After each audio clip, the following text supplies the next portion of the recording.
Il y avait quelqu'un de malade, Lazare de Béthanie, le village de Marie et de Marthe, sa sœur.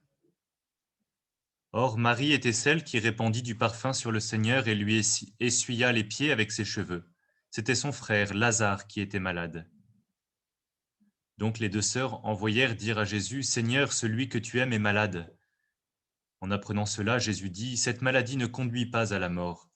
Elle est pour la gloire de Dieu, afin que par elle, le Fils de Dieu soit glorifié. » Jésus aimait Marthe et sa sœur ainsi que Lazare. Quand il apprit que celui-ci était malade, il demeura 2 jours encore à l'endroit où il se trouvait. Puis après cela, il dit aux disciples, « Revenons en Judée. » Les disciples lui dirent, « Rabbi, tout récemment les Juifs là-bas cherchaient à te lapider, et tu y retournes. » Jésus répondit, « N'y a-t-il pas 12 heures dans une journée ? Celui qui marche pendant le jour ne trébuche pas parce qu'il voit la lumière de ce monde. Mais celui qui marche pendant la nuit trébuche parce que la lumière n'est pas en lui. » Après ces paroles, il ajouta, « Lazare, notre ami, s'est endormi, mais je vais aller le tirer de ce sommeil. » Les disciples lui dirent alors, « Seigneur, s'il s'est endormi, il sera sauvé. » Jésus avait parlé de la mort, eux pensaient qu'il parlait du repos du sommeil. Alors il leur dit ouvertement, « Lazare est mort, et je me réjouis de ne pas avoir été là à cause de vous pour que vous croyiez. Mais allons auprès de lui. » Thomas, appelé Didyme, c'est-à-dire jumeau, dit aux autres disciples, « Allons-y, nous aussi, pour mourir avec lui. » À son arrivée, Jésus trouva Lazare au tombeau depuis 4 jours déjà. Comme Béthanie était tout près de Jérusalem, à une distance de 15 stades, c'est-à-dire une demi-heure de marche environ, beaucoup de Juifs étaient venus réconforter Marthe et Marie au sujet de leur frère. Alors, lorsque Marthe apprit l'arrivée de Jésus, elle partit à sa rencontre, tandis que Marie restait assise à la maison. Marthe dit à Jésus, « Seigneur, si tu avais été ici, mon frère ne serait pas mort. Mais maintenant encore, je le sais, tout ce que tu demanderas à Dieu, Dieu te l'accordera. » Jésus lui dit, « Ton frère ressuscitera. » Marthe reprit, « Je sais qu'il ressuscitera à la résurrection au dernier jour. » Jésus lui dit, « Moi, je suis la résurrection et la vie, celui qui croit en moi, même s'il meurt, vivra. Quiconque vit et croit en moi ne mourra jamais.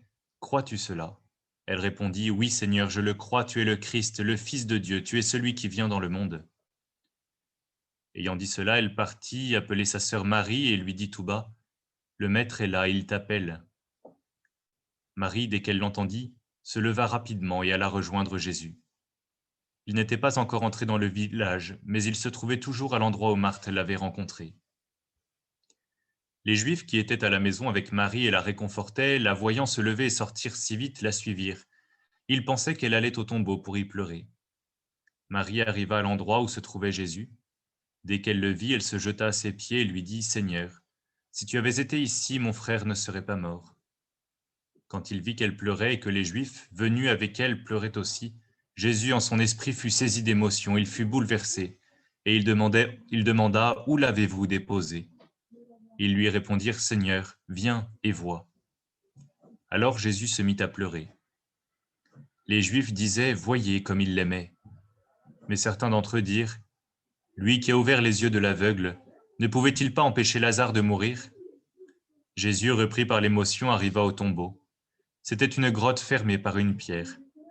Jésus dit, « Enlevez la pierre. » Marthe, la sœur du défunt, lui dit, « Seigneur, ils sont déjà, c'est le 4e jour qu'il est là. » Alors Jésus dit à Marthe, « Ne te l'ai-je pas dit ?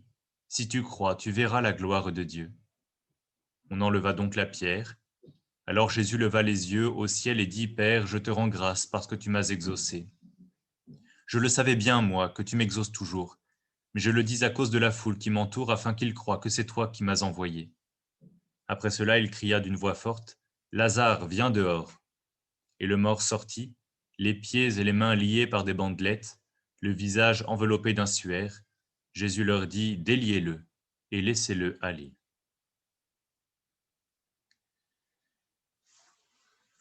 J'espère que vous avez pu, au long de cet enseignement de Monseigneur Rouget, au long de cette méditation, pouvoir J'espère que vous avez pu prendre un temps de silence. Peut-être avez-vous noté l'un ou l'autre verset qui vous a marqué, que vous pourriez retenir.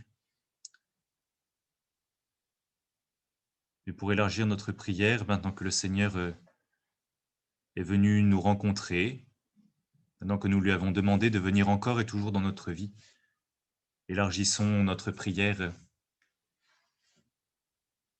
par sa mort sur la croix, par sa résurrection du tombeau. Le Christ est mort de la mort et du péché. Acclamons-le et supplions-le. Et je vous invite à redire chacun là où vous êtes, tu es notre vie et notre résurrection. Tu es notre vie et notre résurrection. Ô Christ, Fils de l'homme, en mourant sur la croix, tu as associé ta mère à ta passion. En ressuscitant, tu l'as comblée de joie. Soutiens les affligés, affermis-les dans l'espérance. Tu es notre vie et notre résurrection. Fils du Dieu vivant, tu as ressuscité ton ami Lazare. Conduis à la résurrection ceux que tu as rachetés par ton sang. Tu es notre vie et notre résurrection.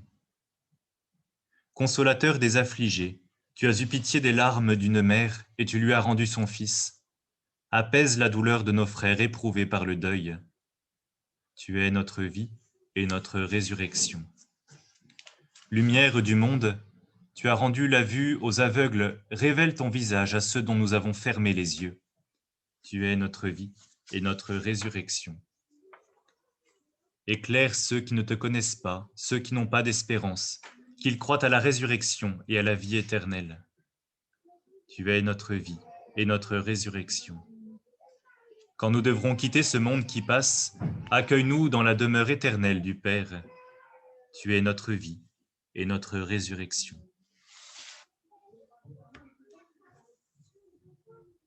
En prenant un instant de silence, nous pouvons confier particulièrement les défunts de nos familles. Nous pouvons confier aussi les dernières familles que nous avons accueillies, les derniers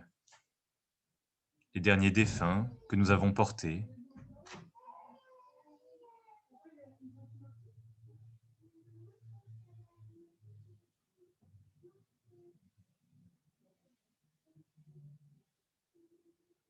En portant tous ces visages, tous ces noms dans notre prière vers le ciel,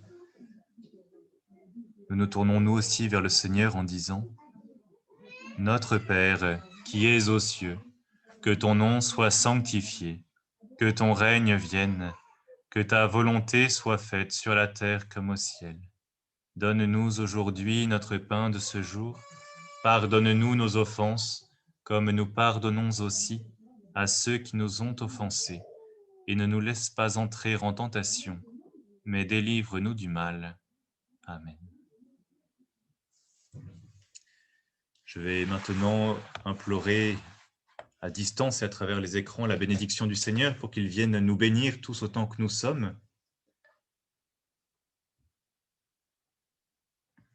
Le Seigneur soit avec vous. Que Dieu vous bénisse, le Père de qui vient tout réconfort, lui qui a créé l'homme pour qu'il vive et qu'il ait la vie en plénitude. Amen. À nous les vivants qu'il pardonne nos fautes, à tous les défunts qu'il ouvre son paradis de lumière et de paix. Amen. Nous croyons que le Christ est vraiment ressuscité, que Dieu affermisse notre espérance de vivre avec lui éternellement. Amen. Et que Dieu Tout-Puissant vous bénisse, le Père, le Fils et le Saint-Esprit. Amen. Voilà, juste avant de nous quitter, en vous remerciant pour ce moment aussi où nous avons pu nous retrouver de manière un peu sommaire, mais au moins nous retrouver, peut-être vivre un temps pendant ce carême. Voilà, déjà vous remercier encore une fois, je crois que Monseigneur l'a dit, mais pour votre mission, pour votre prière aussi et votre accompagnement auprès dans chacune de vos paroisses. Et je pense que nous pouvons aussi nous tourner vers la Vierge Marie pour qu'elle vous accompagne, qu'elle vous porte encore aussi dans cette mission pour témoigner de la résurrection, elle qui l'a vécue de près. Voilà, que vous puissiez aussi être renouvelé dans votre propre mission. Je vous salue Marie, pleine de grâce. Le Seigneur est avec vous. Vous êtes bénie entre toutes les femmes, et Jésus, le fruit de vos entrailles, est béni. Sainte Marie, Mère de Dieu, priez pour nous pauvres pécheurs, maintenant et à l'heure de notre mort. Amen. Amen. Saint Joseph, priez pour nous.